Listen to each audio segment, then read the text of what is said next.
Praise lord అండి. కీర్తనలు 14 అధ్యాయం మొదటి వచనం మనం చూసినట్లయితే, దేవుడు లేడని బుద్ధిహీనులు తమ హృదయంలో అనుకొందురు. వారు చెడిపోయిన వారు అసహ్య కార్యములు చేయుదురు. మేలు చేయువాడు ఒకడును లేడు అని దేవుని వాక్యం సెలవిస్తూ ఉంది. ఈరోజు మనం చాలా మందిని చూస్తూ ఉన్నట్లయితే, దేవుడు లేడు, ఈ సృష్టి అంతా కూడా తనంతట తానే ఏర్పరచబడింది అని చాలామంది చెప్తున్నారు. అటువంటి వారిని బుద్ధిహీనులు అని దేవుని వాక్యము సెలవిస్తూ ఉంది. ఈరోజు ఏ గ్యాడ్జెట్ని లేకపోతే ఏ వస్తువుని మనం చూసినా కూడా దానికి ఒక క్రియేటర్ ఉంటాడు. ఎందుకంటే దాన్ని చూస్తూ ఉన్నప్పుడు దీన్ని ఒక నిర్మాణకుడు లేకుండా ఎలా నిర్మించబడుతుంది అనే ఆలోచన కూడా మనకు కలుగుతుంది.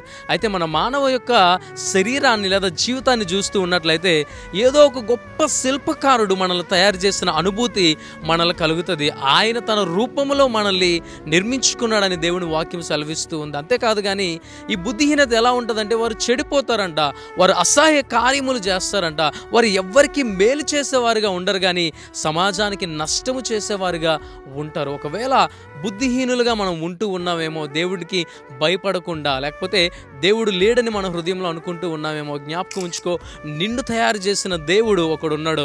ఆయనే నజరేయుడైన యేసుక్రీస్తు. ఆయన నీ కొరకు ఈ లోకానికి వచ్చి నీ కొరకు, నీ పాపం కొరకు ఆయన నీ పాప భారం అంతా ఆయన మోసి ఆయన సిలువలో నీ కొరకు మరణించి మరలా తిరిగి లేచాడు. ఒకవేళ ఆయన యందు నీ విశ్వాసం ఉంచినట్లయితే ఆయన నీకు నిత్య జీవం ఇవ్వడానికి సిద్ధంగా ఉన్నాడు. మరలా నిన్ను ఎదుర్కొనడానికి ఆయన రాబోతూ ఉన్నాడు. కాబట్టి ఆయన కృప మీ అందరికీ తోడైన నడిపించును గాక. ఆమేన్.